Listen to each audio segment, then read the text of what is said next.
Honorable Member Asauddin Owaisi. Time. Thank you, sir. Sir, I start by quoting Baba Saheb Ambedkar, what he wrote in Memorandum of Rights of States and Minorities, dated March 24, 1947, when he submitted to the Subcommittee on Fundamental Rights set up by the Constituent Assembly, the Advisory Committee on Fundamental Rights and Minorities. I quote, sir, "Unfortunately for the minorities in India, Indian nationalism has developed a new doctrine which may be called the divine right of the majority to rule the minorities according to the wishes of the majority. Any claim for the sharing of power by the minority is called communalism, while the monopoly of the whole power by the majority is nationalism. Guided by such political philosophy, the majority is not prepared to allow the minorities to share the political power, nor is it willing to respect any convention made in that behalf, as is evident from the repudiation of the obligation to include representation of the minority in the cabinet, contained in the Instrument of Instruction issued to the governors in Government of India Act 1935. Baba Saheb says under these circumstances, there is no way left but to have the rights of scheduled castes embodied in the Constitution. This is true now also. I will prove it, sir, in what Baba Saheb said 75 years ago was absolutely right. No one wants the minorities to share power. I'll give you an example, sir. In this August House 75 years ago, when Maulana Azad stood up and said that what safeguards the Muslims have before the partition, those safeguards should be given to the Muslims, that was political representation reservation. You know what Sardar Patel instructed Mr. Abid Hussain and Begum Ezaz Rasool to censure Maulana Azad. And Maulana Azad felt claustrophobic. And Maulana Azad said that this Constituent Assembly has become a new prison for me. Maulana Azad said this in the Constituent Assembly, sir. Now what we see is that, sir, आप देख रहे हैं कि उसके बाद जो constituencies को बनाया गया असेंबली और पार्लियामेंट की हदबंदी हुई, वो इस तरीके से उसको तरतीब दी गई कि अक्सरती तबके के लोग जीत जाएं और मुस्लिम अक़लियत के लोग कामयाब होने में बड़ी मुश्किलात पेश आए। इसीलिए 2007 में सच्चर कमेटी ने कहा था, सिफारिशात में कहा कि अब जब हदबंदी होगी तो माकूल तरीके से बनाए जाए ताकि मुसलमान पार्लियामेंट और असेंबली के इलेक्शन जीत सके। मुझे नहीं मालूम कि अब नए सेंसस के बाद जब हदबंदी होगी तो उसकी सिफारिशात को रखा जाएगा या फिर मार्जिनलाइजेशन जो मुसलमानों का हो रहा है 75 साल से वो चलता रहेगा। सर, जब पार्लियामानी जमहूरियत की कामयाबी किस बुनियाद पर होती है? पार्लियामानी जमहूरियत की कामयाबी का पैमाना मैं आपको बताता हूं। Article 25, article 26, article 29, article 30, article 14, article 21, ये 4 बुनियादी राइट्स है आइन में, जिसको हम सामने रखकर मैं आपको बताऊंगा कि क्या वाकई में उन कमजोर तबकात से इंसाफ हुआ।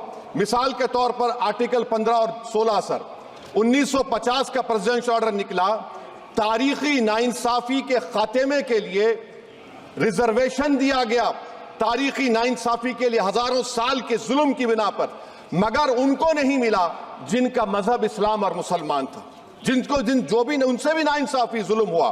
दूसरी बात, सर, दूसरी बात, दफा 25 में प्रोफेस कहा गया, आर्टिकल 25 टॉक्स प्रोफेस। सर, आज मेरी बेटियों को गवर्नमेंट के एजुकेशन इदारों में हिजाब पहनने से रोका जा रहा है, तो ये आर्टिकल 25 का प्रोफेस कहां तक कामयाब हुआ, ये अक्लमंद लोगों पर छोड़ता हूं। प्रैक्टिस, सर, आर्टिकल 25 में अमल करना। कई रियासतों ने ऐसा कानून बना दिया कि आप ये नहीं खा सकते, आप वो नहीं खा सकते, कैटल स्लॉटर एक्ट का एक्ट बना दिया। आप बताइए कि हरियाणा, राजस्थान में पुलिस की अख्तियारात गौरक्षक को दे दिए और उन अख्तियारात का बेजा इस्तेमाल मॉब लिंचिंग में हुआ।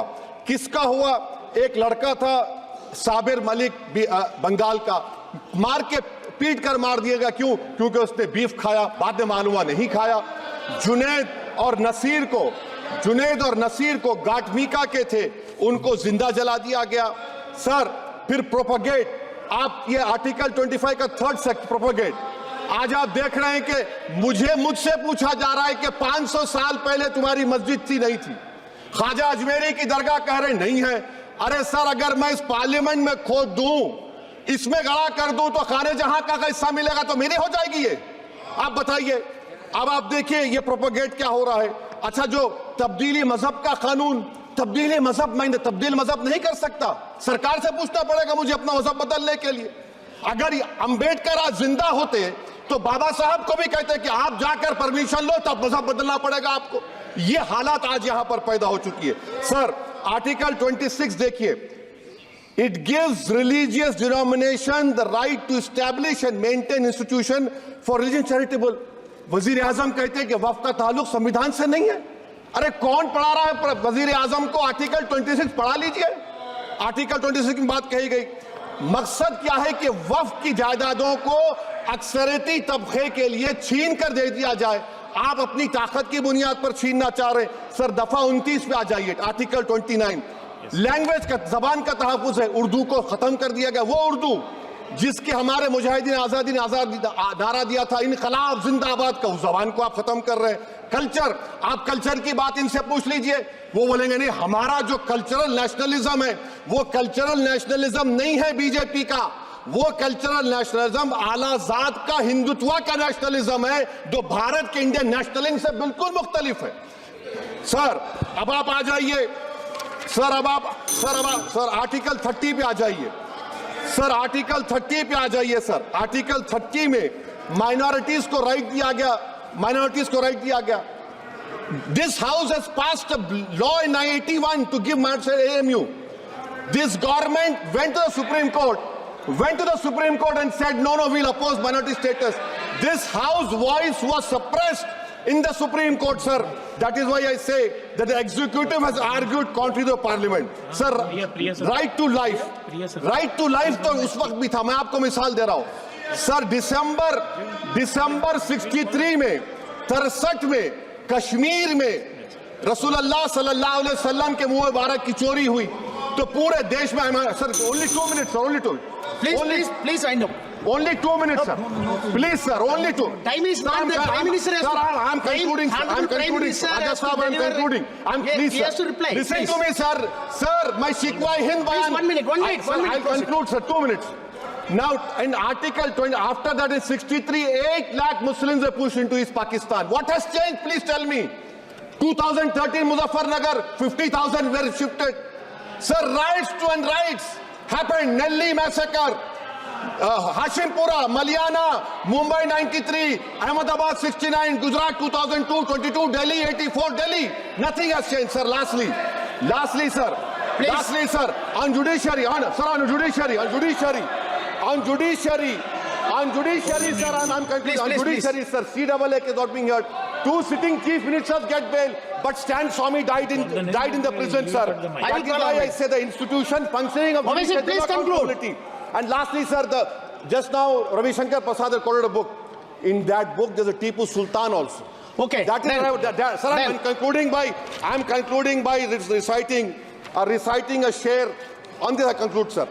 निसार में तेरी गलियों के वतन के जहां चली है रस्म के कोई ना सर उठा के चले, जो कोई चाहने वाला तवाफ को निकले, नजर चुरा के चले, सर हम जिस्म व जान बचा के चले, बहुत है जुल्म दस्ते बहाना के लिए, सर हम जो चंद अहले जुनू तेरे नाम ले वाले इख्तिदार की कुर्सियों पर बैठने वाले जो लोग थे और है वो इंटेलेक्चुअली डिसऑनेस्ट है। संविधान सच्चा है। जय भीम, आइन जिंदाबाद।